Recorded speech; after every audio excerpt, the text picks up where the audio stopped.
teman-teman, hari ini kita kembali berbincang-bincang mengenai salah satu beasiswa yang paling terkenal di Indonesia, yaitu beasiswa LPDP, yang mana beasiswa ini disediakan oleh negara kita Indonesia, dan beasiswa ini mengirim mahasiswa-mahasiswa untuk belajar di semua negara. Jadi teman-teman diharapkan untuk setia menonton sampai selesai, karena narasumber kita hari ini akan mengupas tuntas mulai dari persiapan hingga proses akhir seleksi dari beasiswa ini.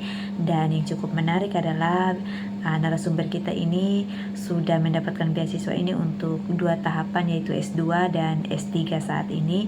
Tanpa berlama-lama, mari kita langsung sapa saja kakak hebat yang satu ini. Selamat malam Kakak Steph. Selamat malam Kak Santi, apa kabar? Baik kakak, bagaimana kabarnya di sana?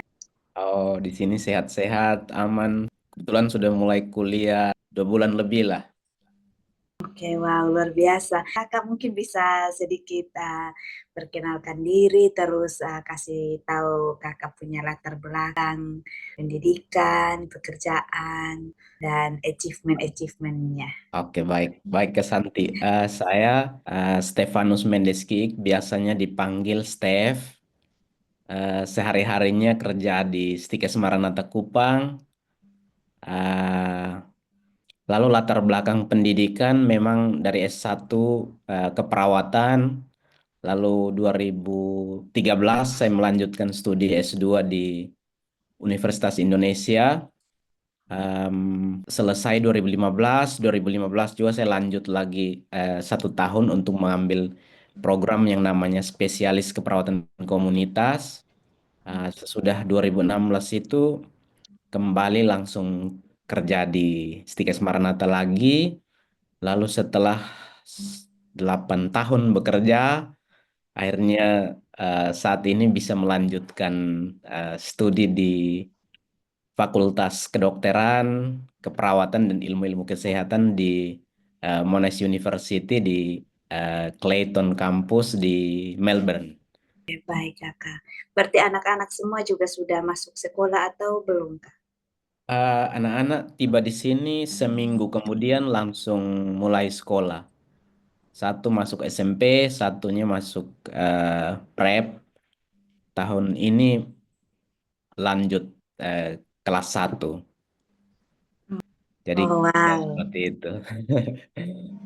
luar biasa ya Kak Steph. Akhirnya saya bisa berkesempatan juga bincang-bincang dengan seorang ketua kampus Tikes Maranatha ya kakak. Iya, dulu tahun 2000 sampai 2024 sempat dipercayakan menjadi ketua Stikes.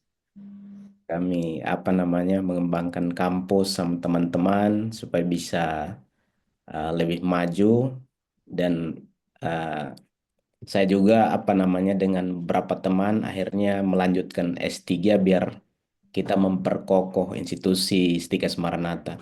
Kami ada empat yang dosen yang sementara, 2 sementara studi, 1 di UGM, 1 saya di sini, lalu yang 2 lagi, satunya juga akan lanjut di UGM tahun ini berangkat, yang 1 Pak Musa juga sementara persiapan, mudah-mudahan tahun ini juga akhir tahun bisa berangkat.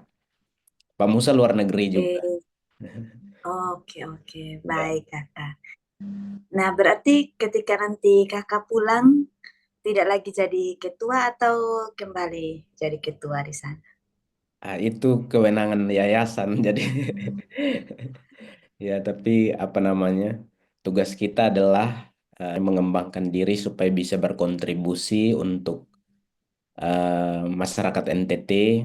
Kita tahu, Kak Santi, bahwa masalah kesehatan di NTT ini tidak hanya masalah stunting saja, tetapi malaria masih, hipertensi juga pada lansia, dan Kakak Santi tahu banyak sekali penyakit yang di banyak negara sudah nol kasusnya, Iya di kak. kita masih banyak. Makanya pernah saya diskusi dengan Ibu Kadis Kesehatan Provinsi, dia bilang banyak dokter-dokter di Jawa itu yang mengambil program spesialisnya di NTT itu mereka kaget. Ih, banyak sekali kasus yang di Jawa sudah tidak ada, tapi di kita masih banyak. Nah, ini salah satu motivasi saya juga untuk bisa berkontribusi terhadap tanah kita, tanah NTT. Oke, baik, mulia sekali ya kakak motivasinya. Dan iya sih, tentang itu kan yang jadinya memperberat kita punya proses medical check up ini karena kasus-kasus di negara yang kita kunjungi ini sudah tidak ada, tapi kita kayak masih berkecimpung di situ.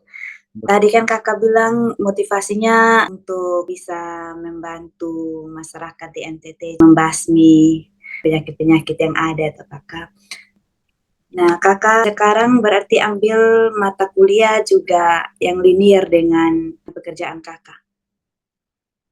Baik, jadi saya memang dari S1, S2, dan S3 ini memang mengambil linear. Jadi bidang ilmu yang sama.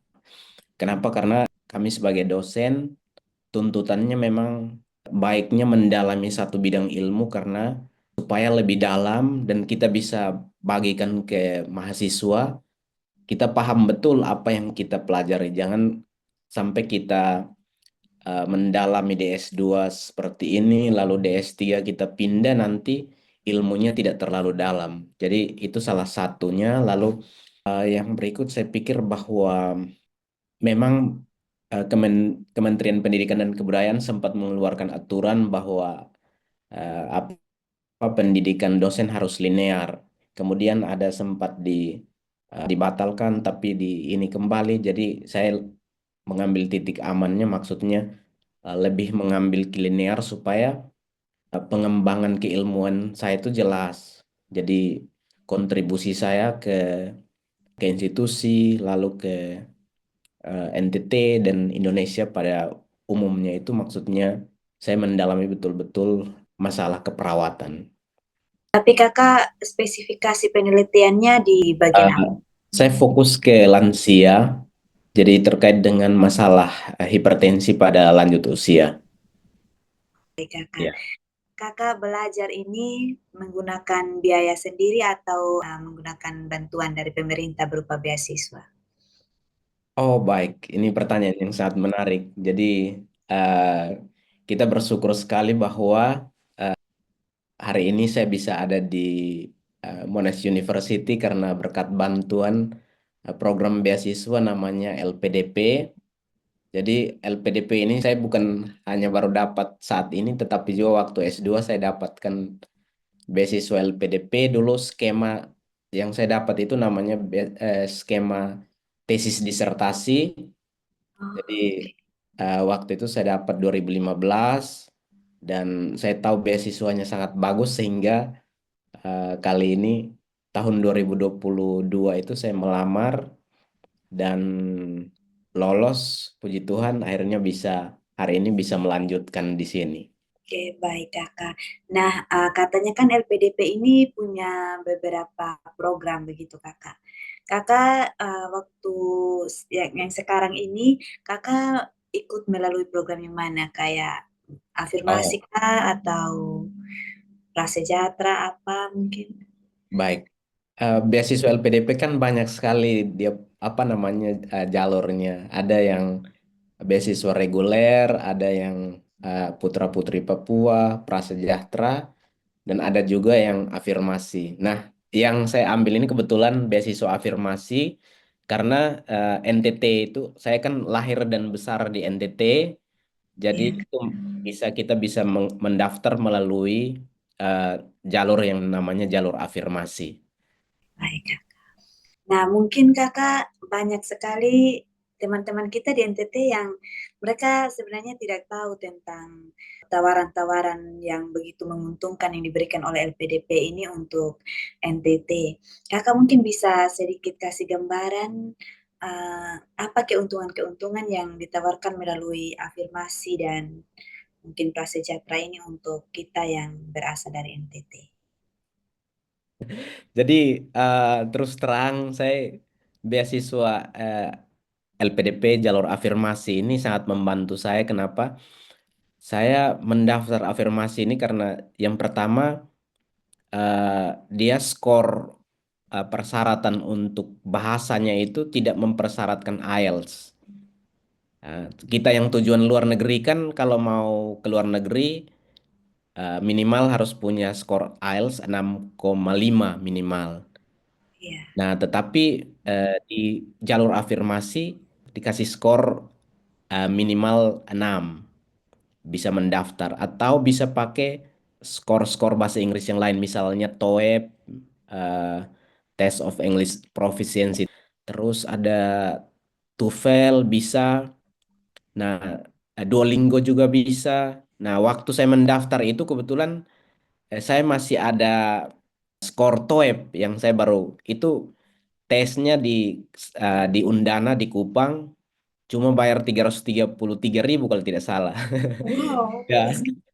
ya, jadi saya pakai itu akhirnya bisa diterima. Jadi itu salah satu kemudahan. Lalu yang kedua, dengan beasiswa afirmasi ini ternyata kita punya keuntungan, yaitu kita bisa ambil program bahasa yang disediakan oleh LPDP namanya pengayaan bahasa. Nah, saya beruntung sekali saya juga ikut pengayaan bahasa. Kebetulan 3 bulan di Solo, di UNS, banyak dosen-dosen hebat di sana yang mensupport. Lalu ada juga setelah dari UNS belum cukup skornya, saya ambil lagi 3 bulan di UIN Sunan Kalijaga. Itu juga dosen-dosennya sangat bagus. Akhirnya bisa lolos.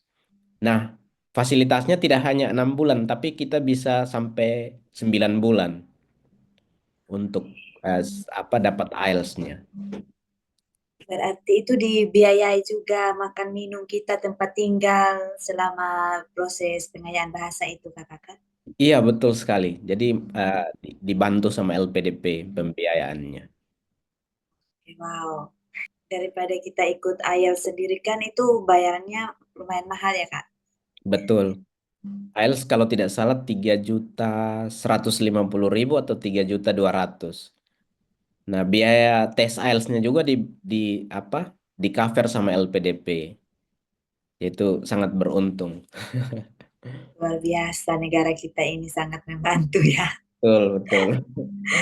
Oke Kakak, terus tadi kan Kakak sudah jelaskan keuntungannya apa yang ditawarkan. Lalu mungkin teman-teman penasaran dokumen-dokumen apa yang harus mereka persiapkan untuk bisa melamar ke beasiswa ini, Kak. Jangan melamar kalau belum siap ini dokumennya. Nah, apa saja dokumen itu harus harus betul-betul dilihat baik-baik dokumennya supaya di-scan dengan baik. Dokumennya berupa apa? Seingat saya itu ada ijazah mulai SD sampai kuliah, di-scan semua ijazah dan transkrip nilai. Dan scan-nya kalau bisa dengan kualitas yang bagus karena pengalaman ada teman juga yang tidak lolos bukan karena dia tidak mampu tapi karena salah satu surat pendukung dokumen pendukungnya itu tidak jelas hasil scanannya. Nah, lalu siapkan KTP-nya di scan, lalu sertifikat bahasa Inggrisnya usahakan yang asli, jangan pakai yang TOEFL preparation. Jadi pakai yang betul-betul hasil tes yang asli, tes betulan ya. Lalu Oke, jangan lupa siapkan juga reference letter. Reference letter itu apa? Itu kayak surat dokumen pendukung atau kita biasa bilang surat rekomendasi. Rekomendasi dari siapa? Orang akademisi atau tokoh masyarakat yang tahu betul siapa kita.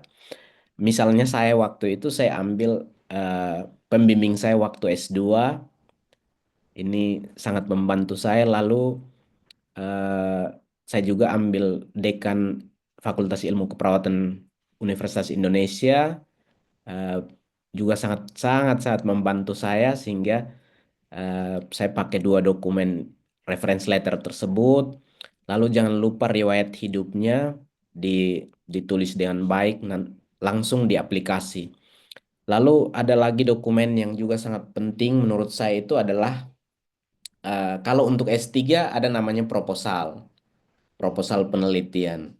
Jadi sudah harus siap apa yang mau kita teliti saat kita S3. Nah, lalu yang terakhir menurut saya yang tidak kalah penting adalah esai. Nah, esai itu menggambarkan terkait dengan kontribusi-kontribusi kita selama ini, kita sudah buat apa dan apa yang akan kita lakukan kalau kita sudah pulang nanti. Jadi betul-betul unik. Dan saya harapkan jangan copy paste orang punya karena apa namanya? Setiap orang itu kan tentu punya life event masing-masing. Jadi punya tahap dan riwayat hidup masing-masing. Jadi tidak jangan sampai sama semua. Itu yang harus dihindari. Jadi itu lalu saya ulang kembali salah satu yang sangat-sangat penting itu sertifikat bahasa Inggris. Bisa tadi kalau untuk dalam negeri untuk saat ini katanya tidak pakai lagi TOEFL katanya. Saya kurang tahu tetapi yang luar negeri itu wajib. Nah, mungkin seperti itu Kak Santi. Oke Kakak, tadi Kakak sempat sebutkan bahwa ada persiapan berupa proposal juga untuk yang studi S3. Nah, berarti itu sudah Kakak sudah harus dapatkan supervisornya kah pada saat melamar atau uh, hanya perlu mempersiapkan proposal tapi nanti seiring berjalannya waktu baru supervisornya dicari. Apakah bisa begitu Kakak? Oh, ya baik. Ini juga menarik. Jadi eh, apa namanya untuk yang S3 tidak perlu harus sudah punya supervisor. Tetapi kalau sudah punya supervisor itu lebih bagus lagi. Tetapi saya waktu itu belum ada. Tetapi eh, LPDP juga akan melihat niat kita. Maksudnya seberapa jauh kita berjuang. Jadi waktu itu saya sudah sempat searching di beberapa uni. Saya saya kebetulan sejak 2016 itu memang saya sudah matangkan niat untuk melanjutkan studi hanya di Australia, tidak ke negara lain. Jadi apa namanya? Saya mencari uni-uni yang ada di Australia. Yang saya cari itu ada dari QUT, UQ, University of Queensland, lalu Monash, Monash Uni, terus Wollongong, Latro. Pokoknya saya cari semua uni yang ada di sini yang bagus-bagus.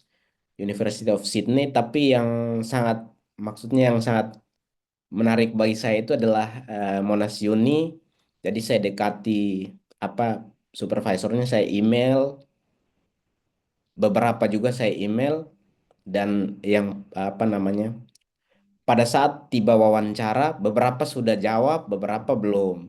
Nah, itu menjadi modal penting kita LPDP melihat kesiapan kita bahwa oh ini orang memang betul-betul mau mau apa namanya mau studi sehingga dia sudah riset terkait dengan siapa pembimbingnya. Nah, itu mungkin nilai positifnya. Lalu proposal itu harus ditulis dengan baik ya kurang paling panjang tuh 5 halaman lah, jangan terlalu panjang. Karena ada batas katanya kalau tidak salah itu dulu 1.000 kata. Jadi harus dibuat dengan baik. Saya juga kebetulan berdiskusi juga dengan teman-teman. Ada juga Ibu Sinta Betan. Sekarang di New Zealand juga di Otago. Terus ada Oke. Pak Musa yang sementara persiapan, ada Ibu Ersi, teman-teman di kantor. Kami biasa sering berdiskusi tentang bagaimana menulis proposal yang baik. Nah, Ibu Sinta juga memberi banyak masukan untuk saya. Jadi itulah gunanya kita berteman, bisa sharing, bisa saling membantu. Mohon maaf ya Kak Steph, saya harus mungkin balik ke belakang sedikit karena tadi saya lupa tanya terkait pengayaan bahasa nih Kakak. Apakah ada rentang waktu waktu yang diberikan oleh LPDP untuk kita bisa mencapai skor tertentu.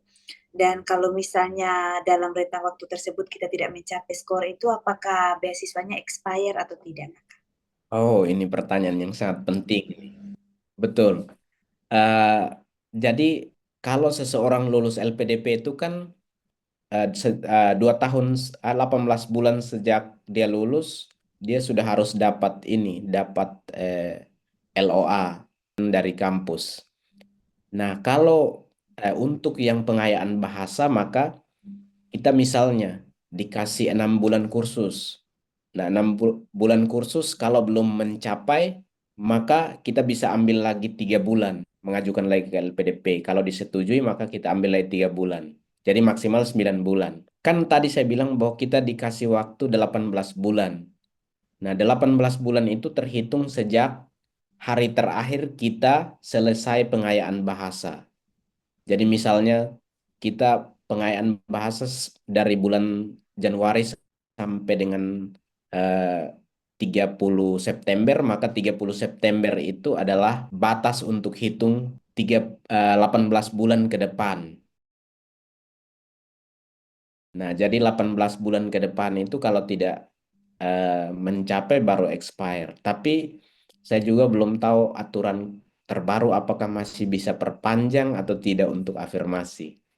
Tapi menurut saya ini waktu yang sangat lama untuk kita bisa dapatkan apa namanya skor IELTS. Oke, Kak. Iya, Oke, baik, iya, Kakak.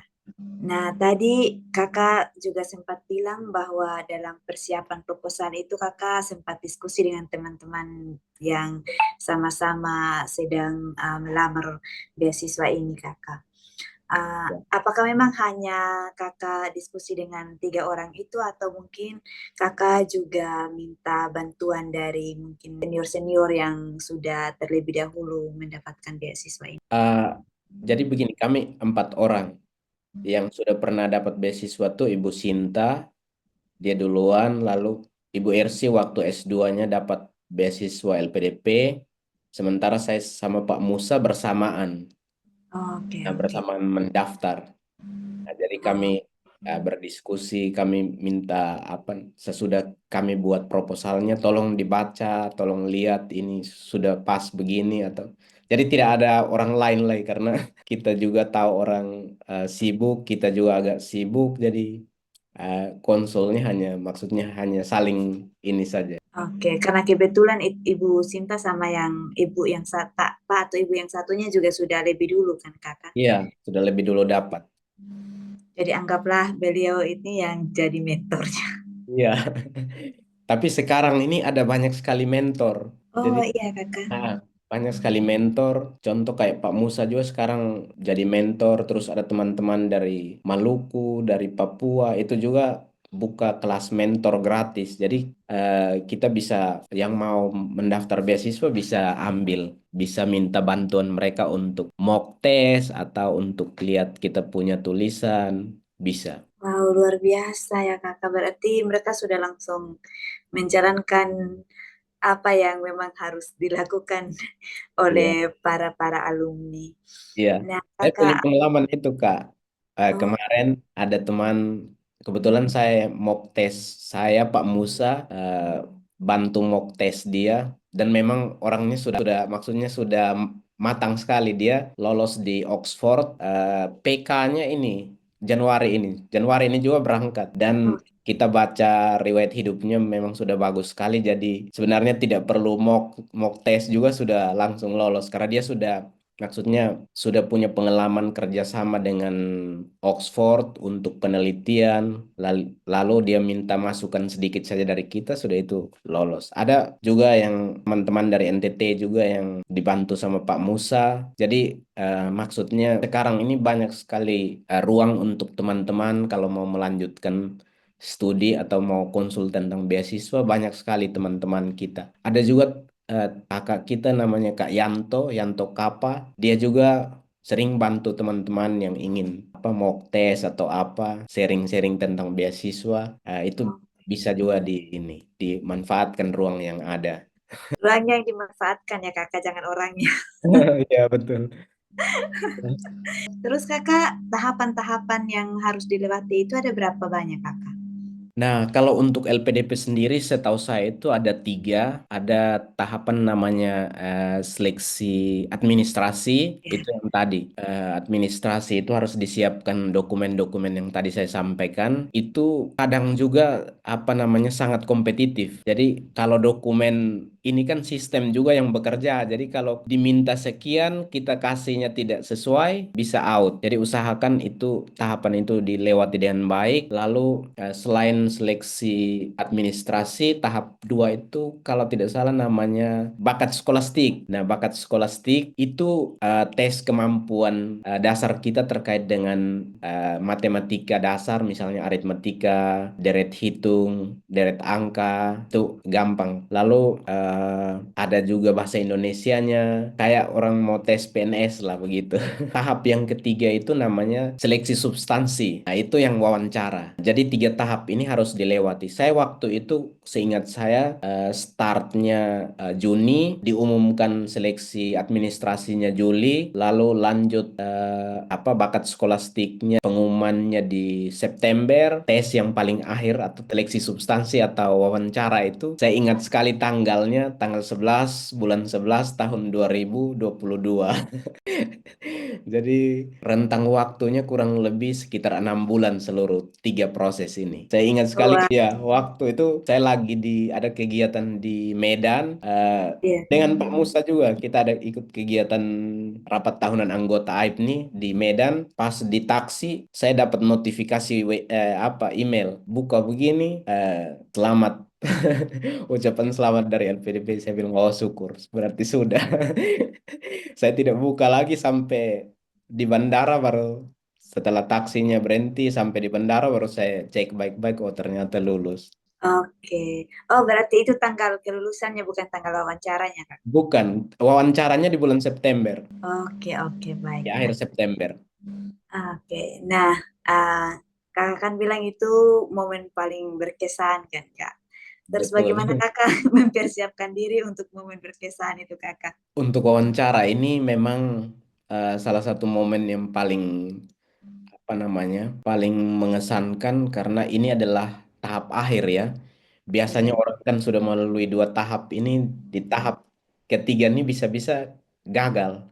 Oleh karena itu campur aduk ini antara lulus atau tidak.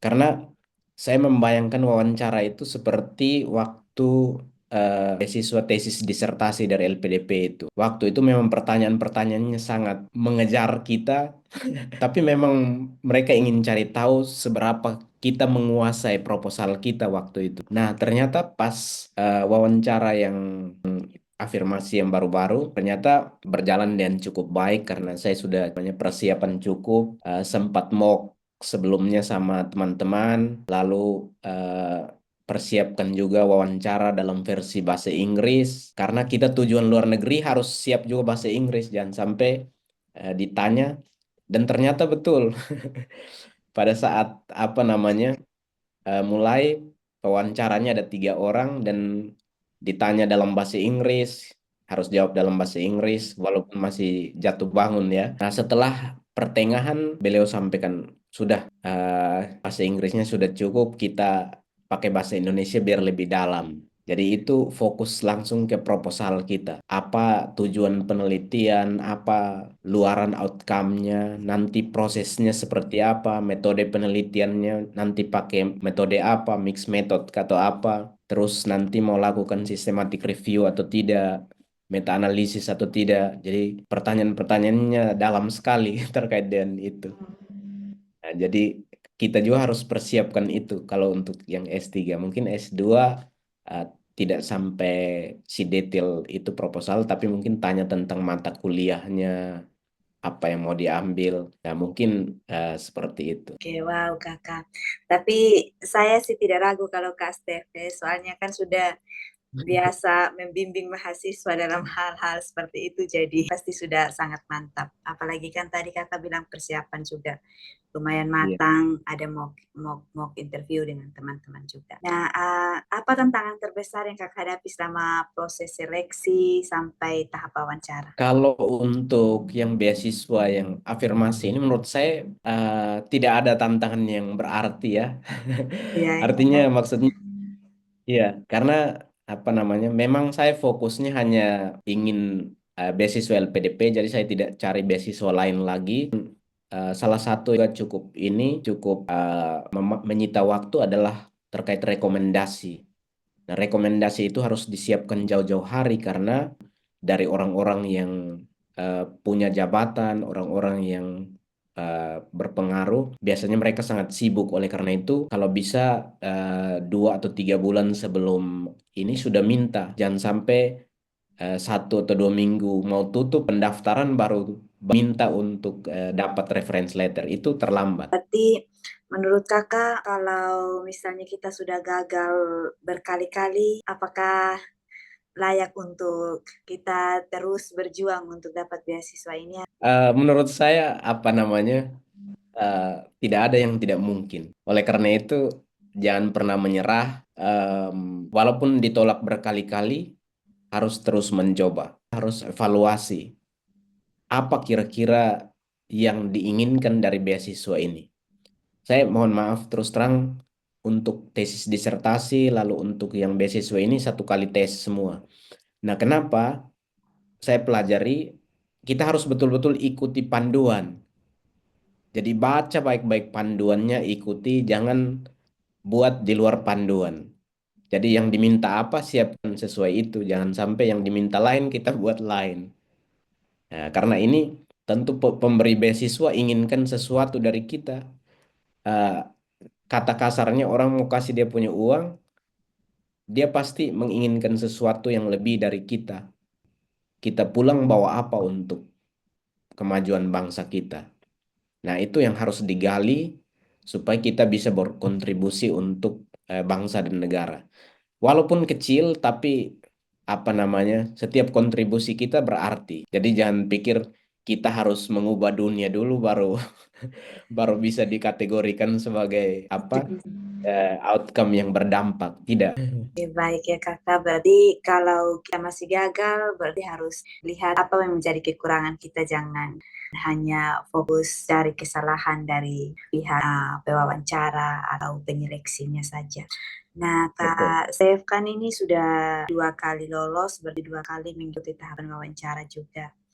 Apakah ada pengalaman-pengalaman yang mungkin sedikit kurang mengenakan sepanjang wawancara? Mungkin pertanyaan-pertanyaan yang sedikit berbau sara atau yang mengintimidasi atau meng-underestimate itu.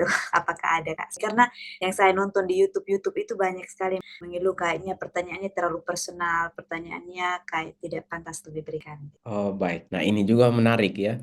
Saya tidak pernah nonton yang di YouTube ya, tapi selama pengalaman saya ini pewawancaranya semuanya maksudnya baik sekali. Saya terus terang sebelum wawancara saya sudah pikir bahwa ini mereka ini adalah orang-orang hebat yang dipilih oleh negara untuk mewawancarai kita. Jadi saya maksudnya betul-betul yang mempersiapkan diri dan menjawab sesuai dengan yang ditanya. Terus tips saya adalah jangan kita menonjolkan diri berlebihan, sombong, ya, karena mereka yang mewawancara kita ini adalah orang-orang hebat semua. Jadi tidak pantas kita menyebut diri kita hebat. Mereka saya tahu bahwa pasti sudah membaca CV, esai ataupun proposal yang kita buat. Jadi apa yang mereka tanyakan itu yang kita jawab dan jawab juga dengan kontak mata yang ini yang jelas, lalu jangan lihat kiri kanan sembarang. Karena ini kan online, jadi siapa tahu mereka pikir jangan sampai ini dia sementara cari contekan atau apa.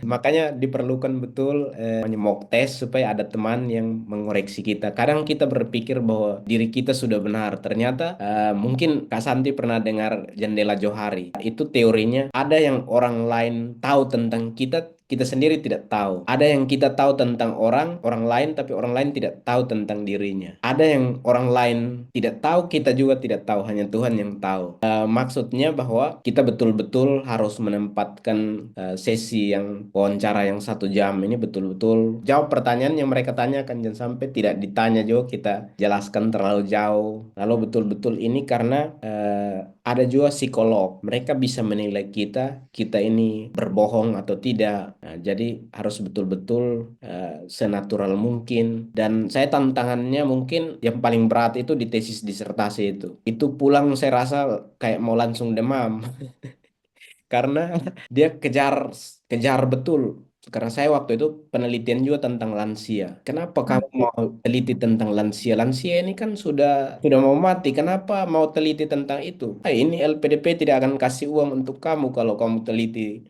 orang yang sudah mau mati. Nah, ternyata itu mereka punya trik saja untuk supaya kita betul-betul kita ini bisa atau tidak. Ya ternyata bisa. Jadi apa namanya tidak usah khawatir. Yang penting kita siap diri dengan baik dan tidak perlu terlalu show off. Dan juga mungkin kalau menemui banyak sekali komentar-komentar seperti itu di media sosial, banyak-banyak doa supaya teman-teman punya pengalaman seperti Kak Steph, karena mungkin juga apa yang mereka sampaikan di YouTube atau media sosial itu memang fakta yang real di lapangan, tapi jangan berkecil hati dulu, banyak doa supaya ya mereka sebagai manusia pasti capek, pasti ada lelahnya. Betul. Dengan kekuatan doa pasti mereka tetap bersuka cita dan memberi pertanyaan-pertanyaan yang sesuai dengan apa yang kita tulis di esai kita. Tadi kakak sempat bilang entah yang beasiswa pertama atau beasiswa yang kedua, kakak dapat informasi lulusnya itu di dalam taksi. Nah, perasaan kakak bagaimana waktu itu? Itu beasiswa yang kedua, maksudnya Oh, yang sekarang. Iya, itu senang sekali karena saya sudah lama bermimpi untuk kuliah di Australia. Jadi ketika dapat notifikasi email bahwa lulus, wah tentu luar biasa senangnya. Hanya waktu itu kan Pak Musa, kami dua Pak Musa juga lulus juga. Tapi saya ah, tidak tahu dia pas di taksi, pas di bandara baru saya bilang coba cek email dulu. Dia juga cek, dia juga lulus. oh puji Tuhan ya kakak. Iya, iya. Oke. Nah, apa manfaat terbesar yang kakak dapatkan dari beasiswa ini? Mungkin belum sampai selesai di masa studinya, tapi saya percaya bahwa meskipun baru di semester awal untuk beasiswa yang kedua S3 ini, pasti kakak juga sudah merasakan banyak sekali manfaat-manfaatnya. Mungkin kakak bisa sedikit atau cerita ke teman-teman yang mungkin nonton manfaat-manfaat yang sudah kakak dapatkan. Baik, ini pertanyaan yang sangat menarik ya. Memang baru 2 bulan, tetapi ternyata kalau kita melanjutkan kuliah sudah lama, maksudnya jedanya cukup lama, saya 8 tahun ya. Ternyata ilmu itu berkembang cepat sekali. Dan salah satu yang saya rasakan sangat menantang itu adalah bagaimana melakukan yang namanya systematic review. Terus terang di Australia terkenal sekali dengan bagaimana mereka meminta mahasiswa PhD untuk melakukan systematic review. Saya terus terang, walaupun banyak penelitian sudah saya lakukan, tapi systematic review sendiri belum pernah. Dan saya kasih tahu supervisor saya belum pernah melakukan. Dia bilang tidak apa-apa. Salah satu kalimat yang sangat memotivasi saya itu adalah dia bilang begini, mereka berdua, supervisor saya 2 orang, mereka bilang, kami tidak mau kamu sudah tahu semua. Yang kami mau adalah di sini kamu di training untuk bisa melakukan riset secara mandiri kalau kamu sudah tamat dari sini. Dan training itu adalah proses yang sementara ini kami ajarkan dan kamu harus bisa melakukan beberapa riset sebagai bagian dari proses training itu. Nah, selesai training ini kamu pasti akan bisa. Dan saya, walaupun baru 2 bulan, ternyata saya sudah bisa, maksudnya sudah bisa kuasai bagaimana integrasi uh, EndNote dengan Confidence. Padahal Confidence ini saya belum pernah tahu apa modelnya. Ternyata di sini baru saya belajar hal-hal baru. Lalu pesannya supervisor juga, dia bilang PhD journey can be very lonely. Jadi bisa betul-betul sangat sepi, sangat sendiri. Oleh karena itu, nikmati, jangan korbankan semuanya. Harus ada waktu untuk bisa berbagi bersama keluarga, bangun jaringan dengan teman-teman, dan apa namanya, mohon maaf, maksudnya kami di Monas sini sangat-sangat mungkin hampir semua unit seperti itu, tapi yang saya rasakan supportnya luar biasa, baik dari supervisor, dari kampus. eh, Kami ada namanya professional development, di mana selama 4 tahun ini kita dikasih 120 jam course. Jadi misalnya saya kurang di komunikasi, maka akan ada kita ambil course terkait dengan komunikasi, latih kita sampai bisa berkomunikasi dan percaya diri dan lain sebagainya. Jadi ini poin-poin yang saya dapat. Lalu saya juga bersyukur bahwa eh, apa namanya, support system saya, eh, keluarga baik yang ada di NTT, di mertua saya dan lain sebagainya mensupport, lalu keluarga, istri dan anak juga ikut, punya kesempatan ikut. Itu salah satu keuntungan juga kita dapat beasiswa LPDP. Ada support juga untuk apa, family, berupa family allowance, sehingga kita bisa mereka bisa punya pengalaman untuk apa namanya, hidup di Australia. Mengenyam pendidikan SD maupun SMP di Australia itu menurut saya satu hal yang sangat positif untuk apa, perkembangan mereka. Jadi saya kira ini juga investasi yang LPDP berikan, tidak hanya untuk apa, penerima beasiswa saja, tapi juga untuk keluarga. Jadi ini luar biasa. Luar biasa sih kakak, apalagi untuk adik-adik yang masih kecil tapi mereka sudah bisa injak luar negeri ya kak. Betul, Kita betul. usia mereka Kak, kita ada sementara main-main kelereng nih. ya, Kak Santi ingat ini siapa? Bu, Kak Najwa, Najwa Shihab. Juga siap Ya, gue pernah di umur 15 tahun berangkat ke ini ya, ke di US. Amerika. Dan dia bilang bahwa pengalaman-pengalaman setelah itu S2 di Australia dan sebagainya itu tuh tidak sebanding dengan pengalaman waktu dia Gili, berangkat ke US ya pada betul, masa-masa remaja itu. betul. Dengan begitu banyaknya pengalaman yang sudah kakak dapatkan di sana, apa yang menjadi pesan kakak pada teman-teman yang ingin mendaftar beasiswa ini? Bagi yang ingin mendaftar, saya ingin pesankan bahwa eh, beasiswa ini bukan tidak mungkin kita dapatkan. Yang penting, yang pertama adalah ada kemauan, pasti akan ada jalan. Nah, tetapi setelah dikasih jalan, pasti ada tantangan-tantangan di belakang. Nah, Ya, jadi jangan pikir bahwa ini seperti apa namanya, air yang mengalir yang dia lurus terus saja, tapi ada belokan-belokan, kelokan dan lain sebagainya. Lalu terkait dengan itu, saya ingin sampaikan terkait dengan persiapan itu harus dimatangkan, ya, tampil natural, jangan sampai copy paste dari orang punya. Nah, itu yang sangat tidak bagus. Lalu siapkan jauh-jauh hari dokumen sebelum waktunya untuk upload. Jadi jangan sampai minggu depan batas baru hari ini muku siap. Itu tidak bisa. Jadi harus siap jauh-jauh hari. Lalu yang berikut, em, jika ingin keluar negeri maka bahasa Inggrisnya juga dipersiapkan.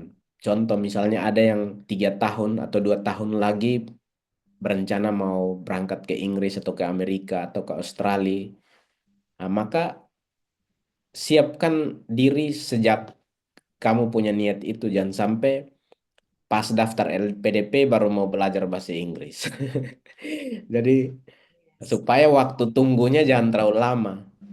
Atau bahkan bisa-bisa beasiswa kadaluarsa gara-gara tidak persiapan. Tidak ada skor bahasa Inggris yang tercapai, yang didapat. Nah, itu juga kendala. Jadi itu beberapa pesan dari saya. tipsnya seperti itu. Oke, Kakak, berkaitan dengan apa yang Kakak barusan bagikan tentang bahasa Inggris dan sebagainya itu, sebenarnya ada satu poin yang sangat uh, dipengaruhi oleh hal-hal yang Kakak sebutkan tadi, yaitu culture shock sih. Nah, apakah Kakak mengalami culture shock juga sampai setelah Kakak sampai di sini? Mungkin bukan culture shock karena bahasa, tapi mungkin karena budaya atau mungkin karena cuaca, karena zona waktu atau apa mungkin Kakak bisa cerita. Ya, itu ini betul-betul nyata ya. Saya apa namanya? eh, yang pertama itu adalah terkait dengan cuaca. Jadi Oke. saya itu apa namanya? Pikir Melbourne ini dingin tapi tidak terlalu dingin, panas juga tidak terlalu panas. Nah, ternyata di Melbourne ini eh, kotanya bisa, mereka bahkan di sini bilang 4 musim bisa dalam 1 hari. Jadi, Hmm. pagi itu bisa bisa misalnya 7 derajat, tiba-tiba jam 12 siang dia sudah melonjak sampai 40. Dan 40 derajat itu kita kayak mungkin kita bayangkan itu kita kayak depan oven yang orang lagi bakar kue seperti itu. Dia punya hawa yang kena kita. Jadi betul-betul apa namanya itu buat saya juga kaget. Lalu yang lain yang mungkin buat kita kaget juga adalah obat-obatan. Di sini ternyata tidak jual obat sembarang. Mhm. Jadi itu harus dipersiapkan sebelum datang ke sini. Jadi saya Iya. kemarin stok obat untuk batuk pilek saya hanya bawa 4 botol. Terus ini untuk saya sendiri saya tidak bawa karena saya pikir ini di sana pasti banyak. Nah ternyata sampai sini cari-cari tidak dapat. Jadi eh, obat-obatan juga harus disiapkan. Bersyukur kita masih bawa minyak kayu putih, minyak gosok. Kebetulan ada teman yang apa dari Bali, suaminya dokter, dia kasih tahu saya tolong kamu kalau mau datang sini siap obat-obatan. Itu yang paling penting karena di sini nih mereka tidak kasih keluar sembarang obat. Kemudian ya sebagai manusia kita selalu mau banding-bandingkan harga barang ya. Iya, iya. Saya kemarin apa waktu pertama-pertama pergi ke supermarket lihat harga ini pepaya. Pepaya mentah ini mereka sudah belah jadi dua. Harganya berapa? 9 dolar. 9 dolar saya coba ke kurs Indonesia 90.000. Saya bilang, astaga. Ini kalau di Indonesia pepaya ini kita pakai kasih makan hewan. Nah ternyata di sini mereka. Jadi di sini saya merasa apa namanya? Ternyata rasa cinta pada bangsa dan negara Indonesia bertambah besar. Kak Santi, waktu kita mulai wawancara tadi, di sini masih terang. Iya, Kami matahari di sini terbenamnya hampir jam 9 baru terbenam. sama juga, Kak. Tadi berarti sama. Nah, kita di Indonesia kan jam 6 matahari terbit, jam 6 sore matahari terbenam. Di Iya, sini pagi-pagi bangun jam 7 baru 7 atau 8 baru matahari terbit, lalu malamnya jam hampir jam 9 malam baru terbenam. Ini saya kemarin karena pilek, batuk pilek, pergi cari jahe. Jahe satu potong begini nih, heeh. itu ini dapat ini 5 dolar. Jadi kalau dirupiahkan 50.000. Sementara kita kalau pergi di pasar Penfui atau Esapa, Weba, naik koten itu bisa begini ini mungkin 2.000. Kak Steph, jangan berhenti ini convert-convert ke Indonesia. Nanti jadinya Itu dia. stres kita. Iya. Oke, baik. Jadi apa namanya? Itu kira-kira maksud saya itu ternyata membuat kita, oh ternyata Indonesia ini barang-barang sangat murah ya.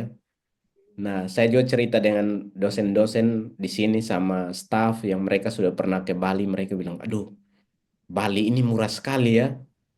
Kami kayaknya mau tinggal di sana, sah. Iya, kemudian yang berikut tadi terkait dengan culture shock, lalu mungkin supaya terhindar dari itu teman-teman yang nanti mau lamar beasiswa mungkin bisa banyak nonton video-video di YouTube, lalu bangun koneksi dengan teman-teman yang sudah mungkin sudah duluan, tanya-tanya mereka kira-kira di negara ini seperti apa, di negara ini seperti apa, supaya jangan kaget. Iya sih. Iya, jadi dari saya mungkin begitu Kak Santi. Iya sih kakak, memang di negara kita segala sesuatu murah tapi dapat uangnya susah sekali. Di sini memang mahal-mahal tapi orang cuman sapu-sapu berapa detik dapatnya Iya, lumayan. jatah. Dan itu bayarannya kan per minggu toh kakak. Iya, betul, betul. Iya sih. Jadi ya ada plus dan minusnya tapi kayak tadi Kak Steph bilang setelah sampai sini baru kita mulai rasa cinta tanah airnya semakin tinggi.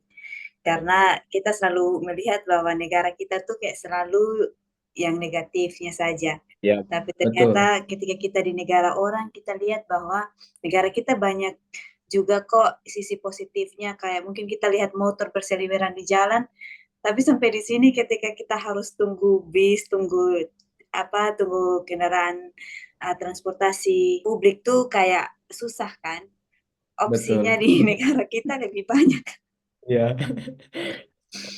Oke kakak, hal apa yang paling krusial menurut Kak Steph yang perlu dipersiapkan oleh para pelamar beasiswa ini? Tadi kakak banyak jelaskan sih, mungkin penekanan lebih lagi saja. Mungkin untuk yang bawa keluarga itu juga perhatikan kesehatan sangat penting karena kadang ada pengalaman teman-teman yang sudah di sini keluarga tidak bisa ikut karena kesehatannya tidak mendukung sehingga visa tidak keluar. Lalu rencanakan juga keuangan karena eh, terus terang kalau misalnya bawa keluarga maka eh, tidak ada LPDP tidak mengcover biaya asuransi untuk family. Nah, itu harus dipersiapkan secara matang, secara mandiri, karena kalau tidak siap tidak bisa berangkat. Baik di Inggris, di Amerika, di apa, di Australia kurang lebih sama. Jadi asuransi itu apa namanya ditanggung sendiri. Sendiri ya. Ya, jadi Wow. itu juga cukup besar, kurang lebih sekitar ya sekitar 300-an lebih. Tapi setelah sampai di Australia kakak, apakah menurut kakak itu bisa tercover semua kebutuhan satu keluarga? Oh, tapi ada living allowance-nya untuk keluarga juga kan kak? Ada 25% per orang, maksimal 2 orang. Dua orang anak, satu orang istri. Ya, Oke. tidak, tidak. Satu istri, 1 anak maksimal. Jadi 2. Oke.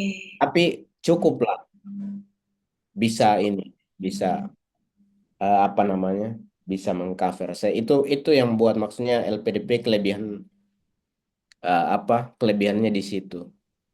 Apa bisa mensupport family karena kalau keluarga ikut itu kita anggap juga itu investasi kita juga. Jadi Mhm. anak-anak bisa sekolah di sini. Jadi menurut saya ini sudah sangat luar biasa support dari LPDP. Iya Jadi sih. ya, Terus di situ juga beruntungnya kayak sekolah-sekolah di luar negeri ini untuk kalau anak-anak yang orang tuanya itu mahasiswa internasional, sekolahnya gratis kak kakak. iya betul. Kalau bayar juga itu lumayan mahal, bisa ratusan juta mungkin. Oke, oke. Iya, mungkin kita hanya tanggung kegiatan-kegiatan contoh kayak berenang, terus kayak mau pergi camping atau ikut kayak karate atau apa kegiatan-kegiatan di luar itu yang kita bayar sendiri. Tapi itu maksudnya tidak apa, tidak eh, Wajib. tidak sebesar uang sekolah. Karena uang Oh, sekolah di sini kan puluhan sampai ratusan juta. Jadi beruntung sekali. itu sudah kakak. Em, Berarti kesalahan umum yang biasa dilakukan oleh para pelamar itu yang tadi kakak bilang kak, biasanya persiapan dokumen itu terlalu singkat atau mungkin ada kesalahan apa lagi yang perlu dihindari menurut kak Steph selain itu? Iya, menurut saya itu tadi dokumen yang disiapkan tidak sesuai. Mhm. Misalnya eh, minimal minimal surat keterangan dari lurah yang mengatakan bahwa kita sudah tinggal di NTT. Kalau tidak punya KTP, ijazah SD, SMP, SMA di NTT ya, Ya. biasa minta itu, minta surat keterangan begitu. Nah, kadang diminta minimal dari lurah, jangan ambil kita kadang oh yang ada misalnya sekretaris lurah atau sekretaris desa, itu tidak boleh. Saya punya pengalaman teman seperti itu dan akhirnya lolos. Ya, jadi kalau bisa eh, yang diminta lihat baik-baik. Dia bilang minimal lurah ya, jangan ambil di bawah lurah, RT, RW, tidak boleh. Lalu jangan tiru hasil karya orang lain, ini saya pertegas. Lalu dokumen apa? Dokumen yang tidak jelas tadi harus di-scan dengan baik supaya terang. Walaupun sekarang sudah ada mekanisme untuk kita menyanggah, tapi akan sangat sulit juga karena tim di LPDP juga maksudnya apa pelamarnya begini banyak, bagaimana mungkin bisa handle begini banyak ini keluhan. Nah, jadi kita harus betul-betul baca panduan dengan baik. Proposalnya juga kalau yang S3 dibuat dengan baik, esai ditulis dengan baik supaya betul-betul menggambarkan diri kita jangan sampai kita kopas-kopas dari orang saja. Nah, itu. Oke kak Steph. Nah ini kan kakak sudah 2 bulan di Australia. Pasti ada pengalaman-pengalaman yang sudah berkesan juga di situ. Mungkin kakak bisa cerita pengalaman yang paling menarik dari sejak kakak sampai hingga hari ini tuh mungkin bisa sedikit menginspirasi lah teman-temannya nonton. Baik, jadi apa namanya? Mungkin ini pengalaman pribadi ya. Iya Eh, kan? Pengalaman agak lucu juga. Waktu kami tiba pertama di bandara, eh, ada orang dari apa Haiti. Dia hampiri saya, lalu dia sudah tua. Dia ajak-ajak cerita, cerita, cerita, cerita. Dia cerita dengan semangat sekali. Dia terus tanya, kamu dari mana? Saya bilang dari Indonesia. Terus dia bilang, wah luar biasa. Ini kamu datang buat apa? Saya bilang datang sekolah, datang studi di Monas. Dia bilang, wah luar biasa. Kamu sendiri atau? Terus saya tunjuk saya dengan keluarga. Dia bilang, wah kamu beruntung sekali bisa kuliah di sini. Ini saya baru tiba dari Amerika. Saya apa sudah 20-an tahun tinggal di apa di Australia. Ini saya kasih uang kamu. Jadi dia cabut dia punya uang dari dompet ada $5, dolar Amerika ya. Ini saya baru tiba. Saya hanya punya ini ambil untuk kamu. Ini supaya sewa taksi untuk kamu. Jadi saya bilang, wih, ternyata di kota besar ini masih ada orang-orang baik ya. Iya sih kak. Jadi dia bilang apa namanya ini kalau kamu lapar pakai tahan ini uang untuk makan. Jadi pengalaman pertama, lalu pengalaman kedua waktu tiba pertama di kampus, saya apa dicarikan ruangan. Ternyata kita S3 di luar ini ada sisi positifnya banyak. Salah satunya kita dikasih ruangan sendiri, meja, lalu dua apa layar komputer, terus satu laptop baru, apa yang menunjang kerja kita selama 4 tahun di sini. Jadi terus supervisornya sudah jadwalkan waktunya setiap 2 minggu ketemu, itu sudah dijadwalkan untuk sekian, untuk 1 semester. Jadi betul-betul apa eh, kita diperhatikan, kemudian disupport. Kemudian kalau kita mengalami kendala, misalnya apa eh, kesulitan mencari literatur, kita bisa kontak, adakan pertemuan dengan perpustakaan. Jadi staf perpustakaan ajarkan kita bagaimana mencari artikel, menggunakan ini bulan operator. Pokoknya di servis dengan baik. Kemudian Di service. saya juga kaget ketika kita juga ada saat-saat tertentu kita bisa dapatkan makanan gratis, sayur, buah. Nah, jadi luar biasa. Dan apa namanya, Monas itu ada kayak hutan kecil yang burung-burungnya banyak sekali. Jadi kalau kita belajar, saya kadang apa membaca sudah pusing, kadang saya keluar hanya untuk duduk-duduk di luar sambil dengar burung-burung ini bunyi-bunyi. Iya. Jadi itu sangat sangat mensupport kita perjalanan, karena supervisor saya bilang eh, PhD journey can be very lonely. Jadi dia bilang, Ya, dan saya bilang, "Oh, ini berarti kita harus betul-betul menciptakan atmosfer kita sendiri supaya tidak betul-betul lonely." iya ya. Berarti, Jadi kira-kira seperti itu, Kak. oke, aduh luar biasa ya Kak Steph. Dapat uang $5 dari stranger itu tuh kayak dapat tumpangan tangan dari para malaikat. Iya, Mungkin jadi itu uang juga saya tidak jadi beli roti, saya masih simpan di dompet karena kata ini menurut orang-orang dulu bilang kalau kita datang ke satu daerah baru orang kasih kita uang itu rezeki, jadi disimpan baik-baik. Jadi saya tidak pakai, akhirnya saya simpan iya Kak, saya juga begitu kalau kayak orang-orang kasih kayak pernah ada orang orang gila Ya, kasih uang. Mungkin kayak orang-orang melihat akan ini kayak jijik atau apa begitu, tapi saya kayak melihat itu sebagai blessing begitu. Bisa saja bisa-bisanya orang yang seperti ini berbuat baik kepada saya rasa itu benar-benar karena dorongan dari Tuhan begitu.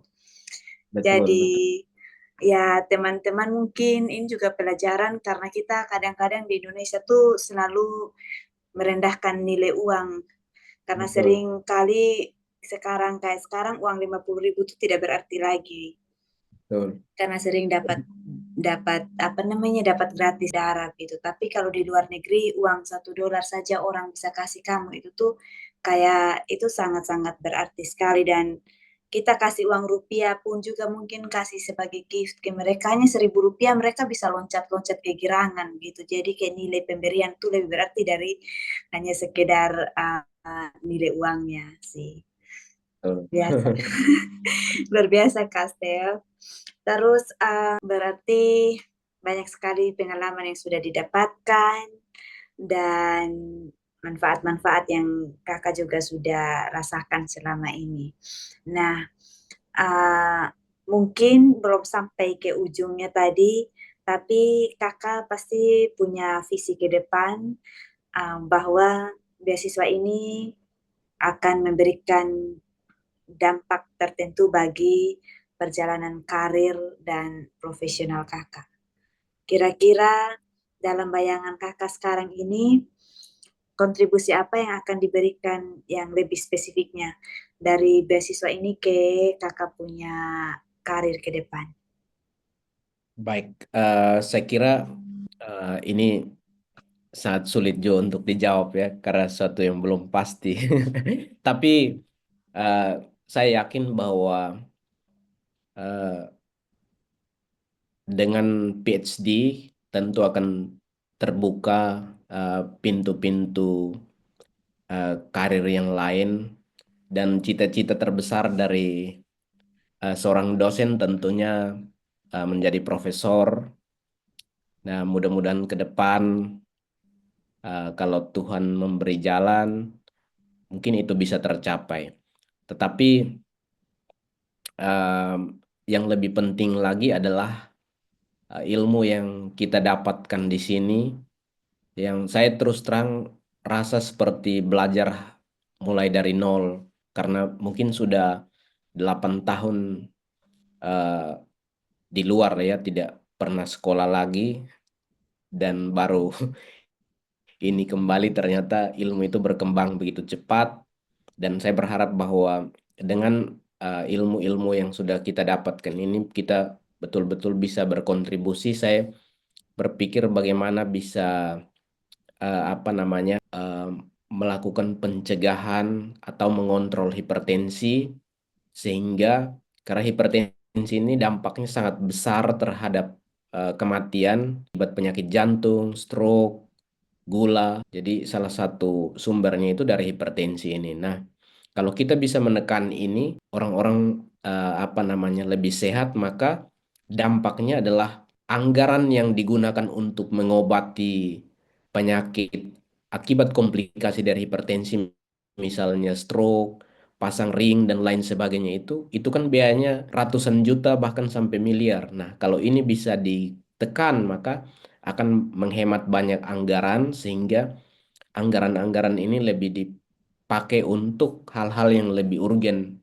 Misalnya buat pendidikan, buat masalah-masalah apa namanya remaja, atau untuk tumbuh kembang anak, ataupun hal-hal lain yang menurut saya eh, juga sangat penting, daripada kita membuang anggaran begitu banyak untuk mengobati penyakit-penyakit yang sebenarnya dalam tanda kutip itu bisa dicegah. Nah, jadi itu kontribusi yang ingin eh, saya harapkan saya bisa apa namanya kontribusikan dengan uang beasiswa yang sudah dipercayakan negara kepada kita. Wow, luar biasa Kak Stef. Terima kasih banyak Kakak sudah meluangkan waktu. Saya tahu Kakak di Ya. sana sibuk sekali. Salam buat Kakak perempuan dan adik-adik. Baik, terima kasih banyak juga Kak Santi sudah mengundang. Mudah-mudahan kami bisa memberi inspirasi untuk siapa saja yang menonton. Mudah-mudahan mereka juga bisa mengikuti jejak Kak Santi dan juga saya untuk melanjutkan studi supaya bisa membangun bangsa kita ke depan. Kita belum terlambat. Jadi orang-orang India tuh dulu juga seperti kita nih. Mereka sekarang mulai maju karena mengirimkan, sudah berapa tahun sebelum kita ini mereka sudah mengirimkan banyak pelajar ke luar negeri untuk belajar.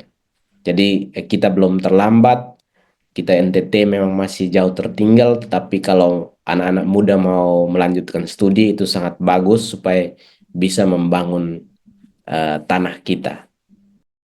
Nah, itu dia pembahasan yang sangat panjang mengenai beasiswa LPDP ini, mulai dari persiapan administrasi dokumen sampai kepada manfaat-manfaat yang kalian bisa peroleh ketika kalian lulus seleksi beasiswa ini.